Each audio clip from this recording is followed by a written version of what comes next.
Hi and welcome to Hopping Down to Oz. Die van julle wat baie van julle het gevra wat het gebeur van Adrian Delport.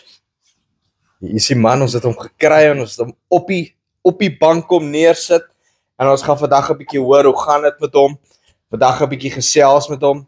Adrian, welkom. Dankie, John. Lanklaas weer gesien. Hoe lank is jy nou al in Australië? Dis om by 3 maande. Net so by die 3 maande. 3 maande.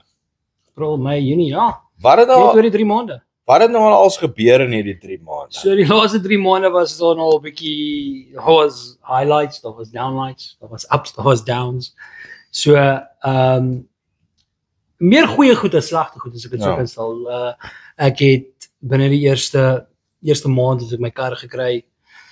Bietjie van 'n hiccup opgetel met my kar, baie gebreek het, hy's nou nog stukkend. Maar die maatskappy wat ek hom by gekoop het dan vir my 'n eksklusiewe leenmotor gegee. Ja, jy het vir my nou net vertel oor daai waarborg wat volgens wet in Australië. Ja, so daar's 'n ding in Australië wat genoem is 'n stat warranty. As jou kar onder 10 jaar oud is of onder 160,000 kilos, dan maak hulle jou kar reg as iets breek binne 3 maande. Oh, dis al Dis dan waar. nou nie eens met 3 mekaar nie, Ja, so dis nie 'n new warranty nie. Ja. En dan ook as jou kar, daar's baie fine detail wat 'n mens moet gaan lees, soos as jou kar unroadworthy verklaar word, dan maak jy jou kar reg en al daai tipe goede. So daar was 'n bietjie red tape gewees, maar die goeie nuus op die einde van die dag is hy was al van net voor my verjaarsdag in Mei was hy in. En ek het hom laasweek teruggekry, hy het weer gebreek, so hy is heidaglik in. Maar jy is bly jy het daai waarborg. Ek is bly ek het daai waarborg, want te dank aan daai waarborg kan ek daarom nou 'n bietjie in styl ry. Ja. Maar behalwe dit gaan dit great. Ja. Dit gaan awesome. En alright, jy's nou die derde Suid-Afrikaner wat aangesluit het by die slaghuis daarso. Ja.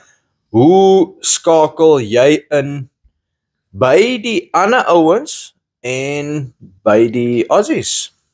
So by die Suid-Afrikaners werksgewys is dit baie maklik, want vir my sal ek sê omdat die ander manne voor my gekom het, so hulle kon my meer mentally en physically voorberei wat wag vir my Okay. en vir wat ons gaan doen. Ek dink ons gaan meer in diepte raak oor wat dit is om 'n butcher te wees in Australië. Ja. Want dis heeltemal iets anders as wat dit is in Suid-Afrika. As jy wil Australië toe kom, doen jou huiswerk. Pages is die help. Ja. Maar my eerste advies sal wees, al wat jy nodig het is jou geloof en jou Bybel in jou sak en jy kom. Amen. En kom experience dit vir jouself. Want ek weet nie wie ek kan saamstem nie, maar so baie mense het al van soveel dinge gesê Ja. en dan sit nie eens naas by dieselfde nie. Ja, nee, daar is baie jy kan jouself nie voorberei daarvoor nie. So daar is baie verskille. En sê gou vir my as 'n butcher, as 'n slagter, as 'n blokman. Wat is die grootste verskille wat jy gesien het van werk hier in vergelyking met werk in Suid-Afrika? Nou wil ek nou net verduidelik, jy was 'n slaghuisbestuurder gewees Die laaste 15 jaar. in Suid-Afrika. Ja.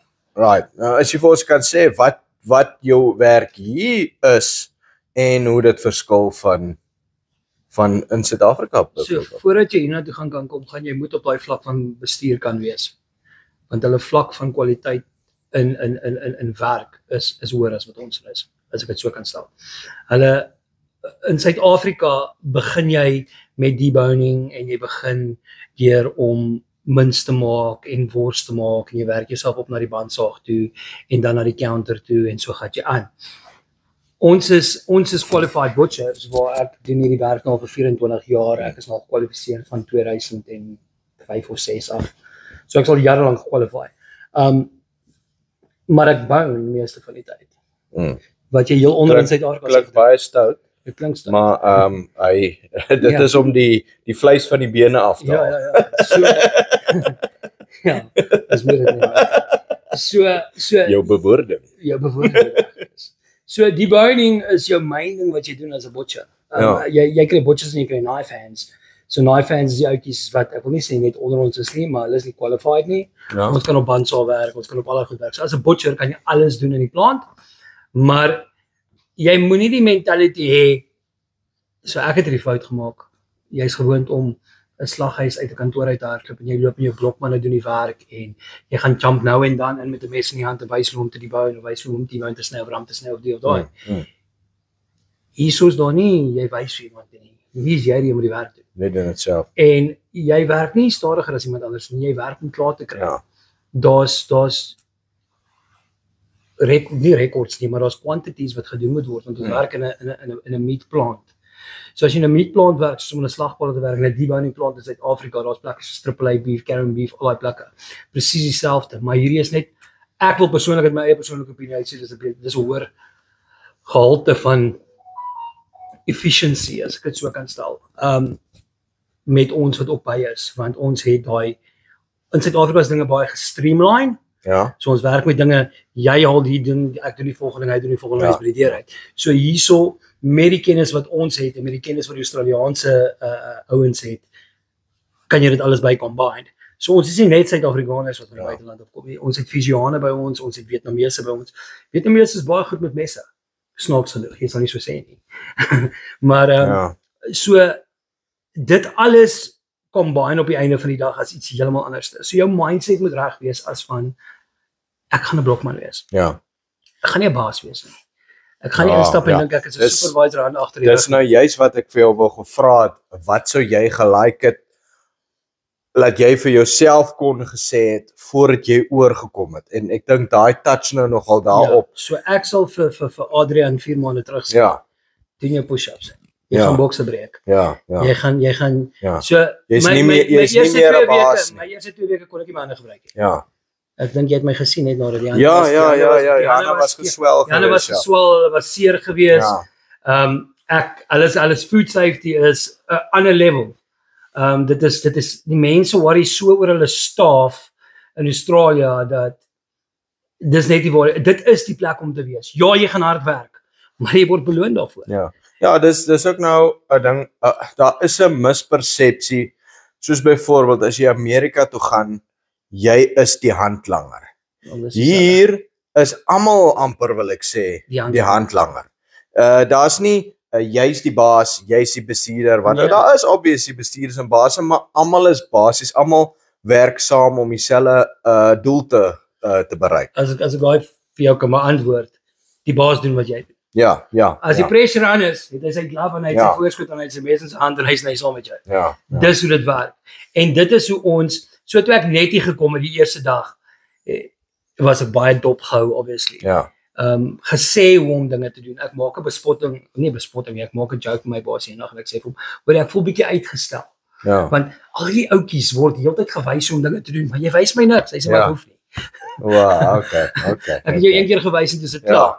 So die kennis wat jy het, dit is advies wat ek kan gee. Die kennis wat jy het, wat jy elke dag kan leer, nog steeds met jou tyd op pad Australië toe. En as daar enigeen van julle daar buite is wat in die proses is om Australië toe te kom, as ek jou advies kan gee, gaan in jou slaghuis in, vat jou boning mes, gaan werk saam met jou mense, raak weer gewoond om daai knife skill in jou, daai hand skill in jou in te kry, want jy gaan dit nodig hê. Jy gaan dit nodig hê as jy hier kom. Dis fisiese werk.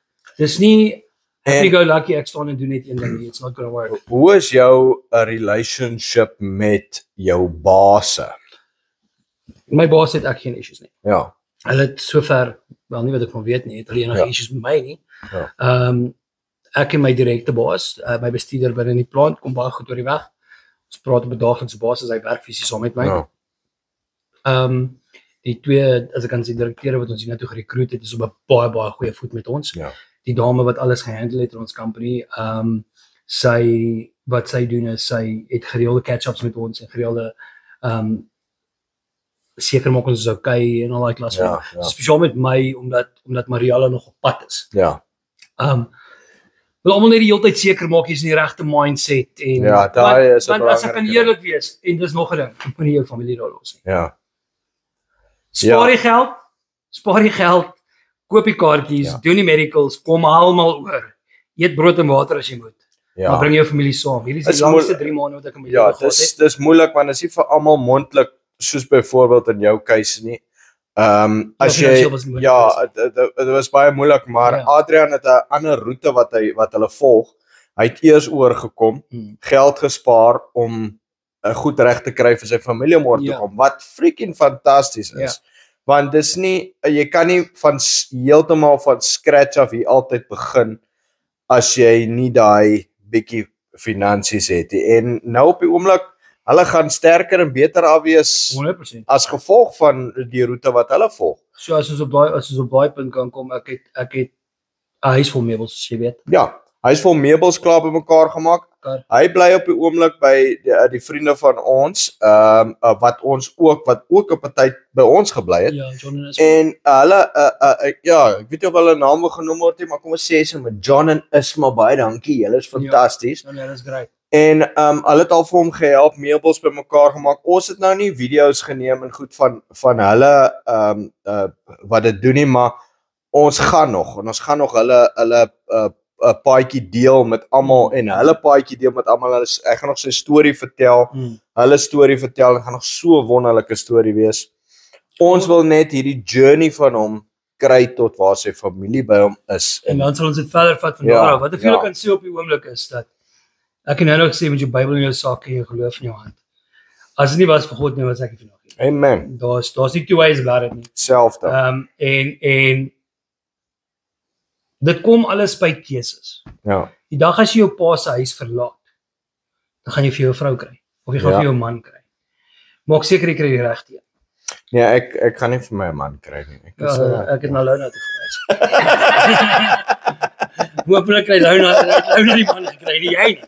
Maar in any case, on that note, maak seker jy kry die regte een, want if they entwine together, ek het nou die status opgesit met my huweliksherdenking. So dit was heavy. Ek het my 40ste verjaarsdag was ek alleen, my huweliksherdenking was ek alleen.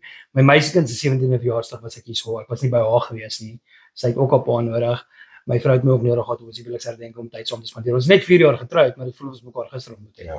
Maar dit voel ook asof ons al 'n leeftyd saam is, maar kry die regte persoon wat geloof saam met jou het en wat saam met jou hierdie pad kan stap. Want Lona het eendag op 'n video ding gesê wat by my gestiek het. En dit is dat jy met die regte mindset hê as jy na toe wil kom. As my mindset anders was, dan sou ek dit gemaak. Ja. As ek nie mense gehad het in Australië wat hier is vir my nie. Ja. Dan sou dinge, ag nee, ek sou lost gewees het. Dis die wonderlike ding van hierdie kanaal. Dis hoekom ons verder gaan met hierdie video's want bel vrou lief nou, sy gaan nou die video moet kyk, maar sy pla, sy's op die video terwyl sy ons pla. Ja. Maar dis fyn. Okay, vinnige laaste dingetjie, julle pad vorentoe met visas en daai tipe goed. Hoe lyk die toekoms? Wat sê jou werk, wat sê julle planne, hoeveel jaar wil julle wat doen en so ek gaan nie terug Suid-Afrika toe. Dat is baie goed om te hoor. Ek gaan definitief terug Suid-Afrika toe nie. My vrou en my kinders gaan saam met my toekoms hier kom bou, definitief. So dis net om hulle hier te kry, so hulle is amper hier. Dis om die draai.